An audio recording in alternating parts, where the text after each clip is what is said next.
Sommaire de l'article. Comment choisir sa VMC? Pourquoi la VMC est-elle indispensable? Bruit, éclairage et canalisation des VMC. Une VMC pour la salle de bain. Les besoins en électricité et le débit d'air. La VMC de la cuisine. Comment choisir sa VMC? Une VMC est vendue comme du matériel prêt à être connecté. Elle est indispensable dans la salle d'eau, les toilettes et la cuisine. Mais d'une manière générale, elle permet à la maison de respirer, d'être ventilée. Si vous avez passé des années à ne pas utiliser de VMC en raison du bruit, sachez que certaines sont presque inaudibles. Celles d'aujourd'hui ne font plus le bruit d'un 757 qui atterrit sur le toit de votre maison. De plus, elles sont faciles à installer. Pourquoi la VMC est-elle indispensable? De la moisissure dans la salle d'eau ou la cuisine peut être particulièrement problématique. La moisissure est un champignon qui se développe dans les environnements chauds, sombres et humides. Le seul moyen efficace de prévenir la moisissure est d'essayer de garder les niveaux d'humidité à l'intérieur de la maison aussi bas que possible. L'accumulation d'humidité est le principal problème lorsqu'il n'y a pas de ventilation, ce qui peut détériorer les solives et la charpente au-dessus et autour de la salle de bain,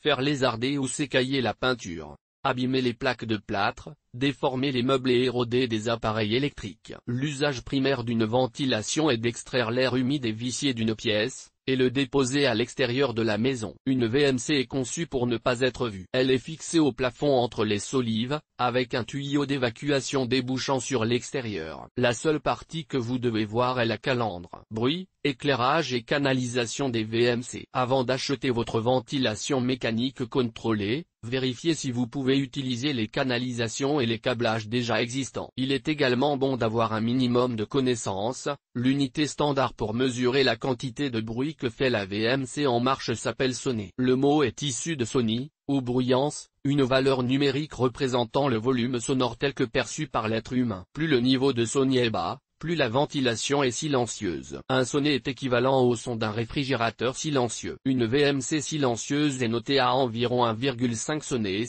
voire moins. Si vous installez une MVC pour la première fois, privilégiez un modèle avec lumière intégrée. Au cas où vous optez pour une VMC qui se déclenche depuis un interrupteur, fréquent dans les WC, vous pouvez dès lors l'installer près de votre luminaire, ce qui vous permet en autre chose d'utiliser le câblage et l'interrupteur déjà existant. Si la VMC est installée dans la salle d'eau, n'optez pas pour le déclenchement depuis un interrupteur, et encore moins celui de la lumière. En effet, si votre ventilation est à la bonne taille pour votre pièce, considérez qu'il faut 20 minutes pour ventiler raisonnablement la salle de bain après un bain ou une douche. Pour faire des économies d'énergie, vous ne pouvez pas laisser allumer les lumières durant 20 minutes alors que vous n'êtes plus dans la pièce.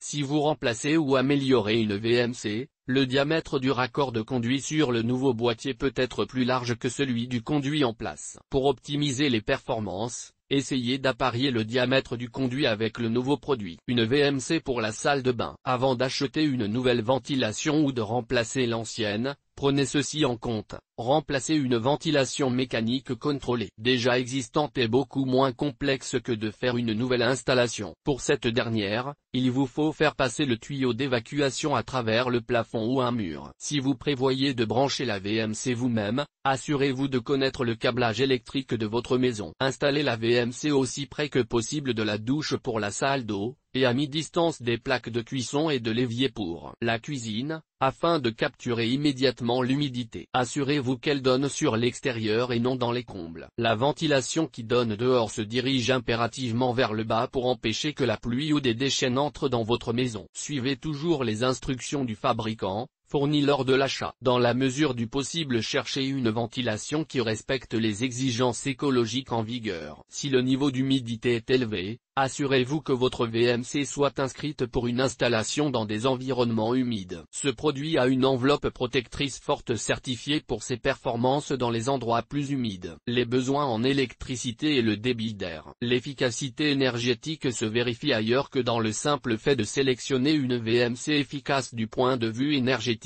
ou bien noté. Les canalisations peuvent aussi affecter la performance. Des canalisations mal isolées, pas à la bonne taille ou tombantes, des clapets anti-refoulement et des persiennes sales ou inefficaces peuvent diminuer le débit d'air de près de 50%. Pour vérifier que votre ventilation aspire l'air, tenez une feuille de papier toilette devant la calandre. L'air évacué doit maintenir fermement le papier contre la calandre. Vous pouvez aussi vérifier le tuyau de sortie pour vous assurer que l'air vicié sort bien de votre maison. La VMC de la cuisine. Une hôte de cuisine ne doit pas vous priver d'une ventilation mécanique contrôlée, ce sont deux choses différentes. Installée dans la cuisine, la ventilation doit absolument déplacer plus d'air que dans la salle de bain. Les appareils les plus efficaces doivent faire peu de bruit, avoir un ventilateur efficace, voire posséder une isolation sonore, un peu comme les hôtes EGT. Climatisation et aération sur matériel électrique. Comme EGT. Les produits ALD EGT. PLUG JS et IMP.P une élève.